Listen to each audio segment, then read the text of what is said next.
নমস্কার, পশ্চিম মেদিনীপুর থেকে পুতুলের হোম কিচেনে আপনাদের সকলকে জানাই স্বাগত। আশা করি আপনারা সকলেই খুব ভালো আছেন, আমিও খুব ভালো আছি। আজকে আপনাদের দেখাবো গেরি রান্না। তো আপনি প্রথমেই আপনারা হয়তো ভাববেন এগুলো কি দেখাচ্ছে। আসলে গেরির যেটা সলিড অংশটা, যেটা শক্তটা, সেটা। আর এটা বেরিয়েছে, এটা হচ্ছে নোংরা যে পেটের মধ্যে আঁতগুলো থাকে সেইগুলো। এগুলো অনেকে খায়, এগুলো কিন্তু খাওয়া উচিত না। এগুলো পেটের যত এই যে আমাদের মাছের যেমন নাড়ি ভুড়ি এগুলো সব বেরোয় নোংরাগুলো, ঠিক সেই রকম। তো কতখানি বেরিয়ে দেখুন, এগুলো সব ফেলা যাবে। আর এটা হচ্ছে সলিড, এটা আমি রান্না করব। ছিল 250 গ্রাম। তো আমাদের তো অল্প মেম্বার, তো আমাদের মানুষ, তার জন্য আমাদের 250 যথেষ্ট। দেখুন, এই জলে আমি গেরিগুলোকে সেদ্ধ করে নেবো একটু নুন হলুদ দিয়ে।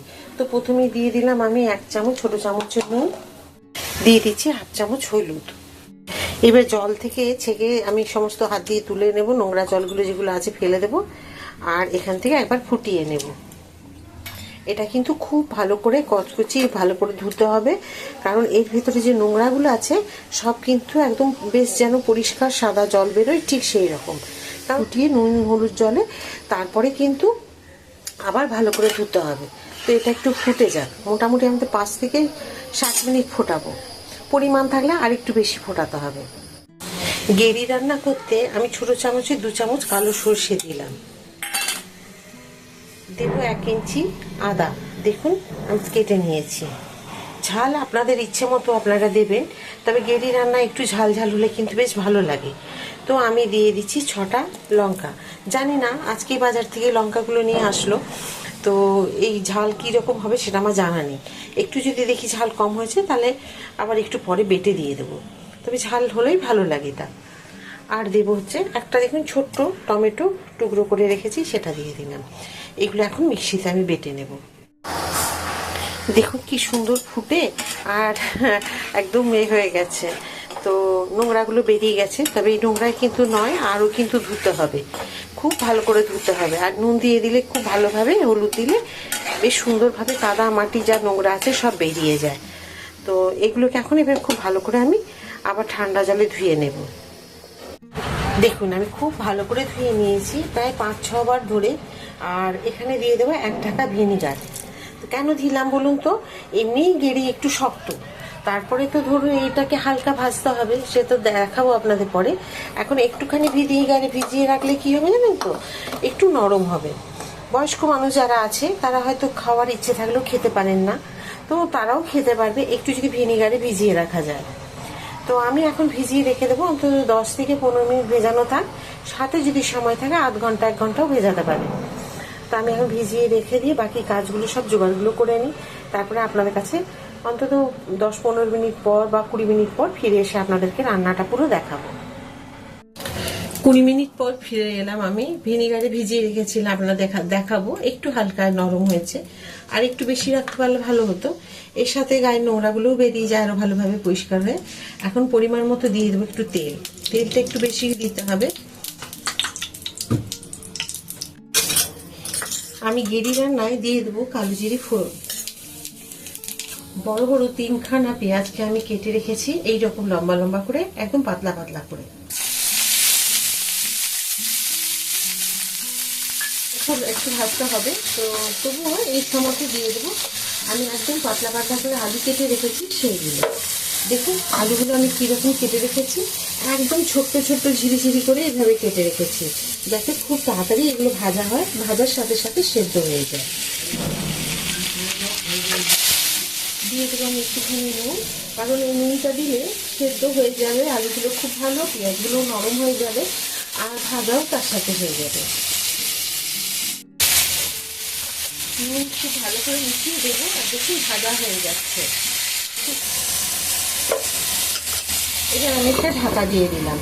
আপনারা গেরি রান্না কীভাবে করেন আমার জানা নেই, অবশ্যই আপনারা যেভাবে করেন একবার শেয়ার করবেন, খুব ভালো হয়। এইভাবে যে আমি যেভাবে করছি গেরি রান্না, আজকে আপনারা অন্তত একবার তৈরি করে খেয়ে দেখবেন। আর গেরি তো জানেন অনেকখানি হলে তা একটুখানি হয়ে যায়, তো আমাদের সেটা বাছাই কিনে, মানে একদম বাছা যেভাবে বিক্রি হয় বাজারে ওইভাবেই নিয়েছে। গোটা ছাড়াবার মতো আমার বাড়িতে সেরকম কেউ নেই যে ছাড়িয়ে আমাকে একটু হেল্প করবে, তো আমার করতে হলে আমাকেই করতে হবে, কিন্তু আমার সেই সময়টা নেই। কেন নেই সেটা আপনাদের সাথে একদিন নাম শেয়ার করবো। আর আমি যেভাবে বাজার থেকে এনে দিয়েছি দেখেছেন তো কীভাবে আমি পরিষ্কার করে নিয়েছি। পারলে আপনারাও এইভাবে পরিষ্কার করে নেবেন। আর ওইগুলো ফেলে দেওয়াই উচিত, খাওয়া উচিত না, তো শরীর খারাপ করবে, পেটের প্রবলেম হয়ে যাবে সেই কারণে। তো ওইগুলোকে ফেলে দিয়ে রান্না একটু যেভাবে আমি করলাম ওইভাবে করবেন। তো কেমন হয় সেটা শেষ পর্যন্ত থাকুন, দেখুন। আর আমি গেরি রান্না এটা দেখালাম, আবার দেখাবো অন্যরকমভাবে আপনাদেরকে গেরি রান্না। মানে খেতে আমরা সবাই খুব ভালোবাসি, কিন্তু করার এইরকম অসুবিধার জন্য বাছার জন্য হয়ে ওঠে না। চোখের জন্য ভীষণ ভালো, শরীরের জন্য চোখের জন্য ভীষণ ভালো গেরি খাওয়া। তো চলুন দেখি কতটা ভাজা হলো। ঢাকা খুলে দেখে নিই, দেখুন খুব সুন্দর ভাজা হয়ে গেছে। আর একটু ভাজবো 2 মিনিট মতো। তবে এই অবস্থাতে আমি কি করব, এই জায়গাটা একটু ফাঁকা করে নেব, সাইড দিয়ে এখান দিয়ে দিয়ে দেবো এই দেখুন গেরিগুলো আমি রেখেছি এগুলোকে।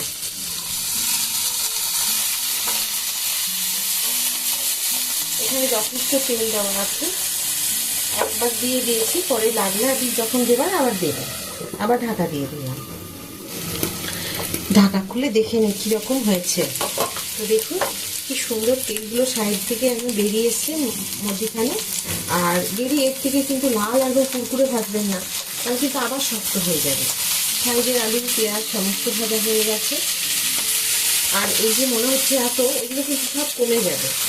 আর এই এত এর মনে হচ্ছে যেন কত এইটুকু গেরিটা কিন্তু এর স্বাদেই কিন্তু খাওয়া হয়ে যাবে। এই গন্ধে এত সুন্দর একটা গন্ধ আসে, এই গন্ধেই খাওয়া হয়ে যাবে। আচ্ছা, আপনাদের প্রয়োজন পড়লে যদি মনে হয় যে আলু খাবেন না, আলুটা না দিয়েও করলেও ভালো লাগবে। সেটা কিন্তু গেরি বাটি চচ্চড়ি হয়ে যাবে। সেটা না হোক দিন আপনাদের দেখাবো রান্না করে আমি গেরি বাটি চচ্চড়ি।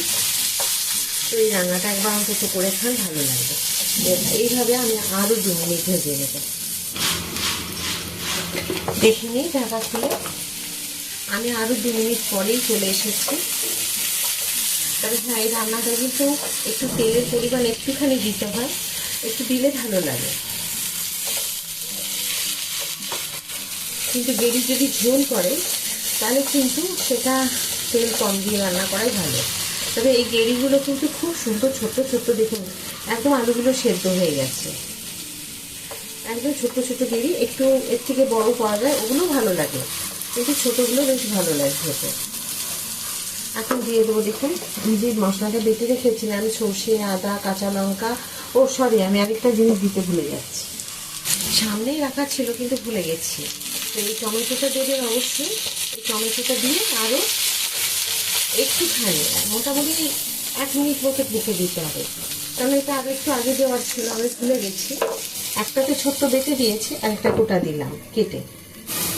এবার ঢাকা খুলে দেখে নিই, দেখুন একটু নরম হয়ে গেছে। মোটামুটি 1 মিনিট মতো আমি ঢাকা দিয়ে রেখে দিয়েছিলাম। তবে আর একটু আগে দেবেন আপনারা, তো আমার একটু দিতে দেরি হয়ে গেল, ভুলে গেছিলাম। এবারে বেটে রেখেছিলাম যে মশলা, আদা কাঁচা লঙ্কা টমেটো সর্ষে, সেটা এখান থেকে দিয়ে দেবো। এখন আমি হলুদ পরিমাণ মতো। এখানে আর আমার কিছু দেওয়ার নেই, আমি তো সব নুন দিয়ে দিয়েছি আগে, আর মশলার মধ্যে যা ছিল সেটা তো দিয়েইছি। এবার এটাকে আমি ঢেকে রেখে দেবো একদম লো ফ্লেমে, অন্তত 10 মিনিট। এটা 10 মিনিট ধরে, আর জল যদি আপনাদের মনে হয় আর একটু জল দেবেন তো দিতে পারেন। তো আমি খুব বেশি জল দেব না, এটাকেই আমি শুকিয়ে নেব। তো এটাকে একদম লো ফ্লেমে রেখে দেবো 10 মিনিটের জন্য। ঢাকা খুলে দেখে নিই, দেখুন লো ফ্লেমে কি সুন্দর একদম শুকিয়ে রান্না হয়ে গেছে। আর এই রান্নাটা কিন্তু একদমই ঝোল ঝোল ভাল লাগবে না, এরকম ঠিক মাখা মাখা রান্নাটা থাকবে। আর টমেটোগুলো দেখুন বেশ সুন্দর নরম হয়ে গেছে। এখন কি দেবো বলুন তো, দেবো হচ্ছে একটু সর্ষের তেল। এই যে এটা দিলেই না ও স্বাদটা 10 গুণ বেড়ে যাবে। তবে আপনাদের কাছে যদি ধনে পাতা থাকে অবশ্যই দিয়ে দেবেন। ধনে পাতা এখন খুব একটা বাজারে ভালো পাওয়া যাচ্ছে না, তো যেটুকু পাওয়া যাচ্ছে সে আবার নিয়ে আসলেই সঙ্গে সঙ্গে, মানে একটা দিনও রাখা যাচ্ছে না, পচে যাচ্ছে। আমি দিইনি, আপনারা যদি সেরকম ভাবে থাকে দিয়ে দিতে পারেন। দেখে নিই আরেকবার আমি এটাকে, সুন্দর গন্ধ আসছে, অসাধারণ একটা গন্ধ। আর এই রান্নাটা তো বুঝতেই পারছেন কীরকম হবে, আমি কিভাবে করলাম। তো আপনারা তো অবশ্যই আমি আশা রাখবো যে একবার আপনারা অন্তত করবেন এইভাবে রান্না, খুব সুন্দর হয়। আর খেতে তো খুব সুন্দর, মানে নুন ঝাল একদম মিষ্টি দিয়ে নিয়ে আমি দেখেছেন আপনারা। মিষ্টি দিয়ে কিন্তু ভালো লাগে না, আমরা মিষ্টি এইসব রান্নায় দিই না, কিছু বিশেষ বিশেষ রান্না যেগুলোতে দিতেই হয়। তো কি বলবো, গন্ধে খিদে পেয়ে যাবে। তো হয়ে গেছে, এবার একটা চলুন জায়গার মধ্যে ঢেলে নেব, আর কীরকম হয়েছে শেষটা আপনাদেরকে দেখাচ্ছি, সাথে থাকুন। দেখেছেন কীরকম হয়েছে গেরি রান্না, গেরি গুগলি বলে আবার কেউ, তো গেরি গুগলি আমরা দুটোই বলি, গেরিও বলি গুগলিও বলি। তো দেখতে তো খুব সুন্দর হয়েছে, দেখার থেকেও কিন্তু খাওয়ার স্বাদ কিন্তু আরও অতুলনীয়, কোনো তুলনা হবে না। এই রান্নাটা অবশ্যই একবার আপনারা অন্তত এইভাবে তৈরি করে খাবেন, আর খেয়ে কিন্তু কমেন্ট করতে আমার ভুলবেন না। যদি ভালো লাগে লাইক করে দেবেন একটা, আর প্রচুরভাবে শেয়ার ও সাবস্ক্রাইব করে আমার সাথে থাকবেন। আবার একটা নতুন ভিডিওতে নতুন রান্না নিয়ে আপনাদের সকলের কাছে আমি চলে আসবো। সবাই খুব ভালো থাকুন, সুস্থ থাকুন, নমস্কার।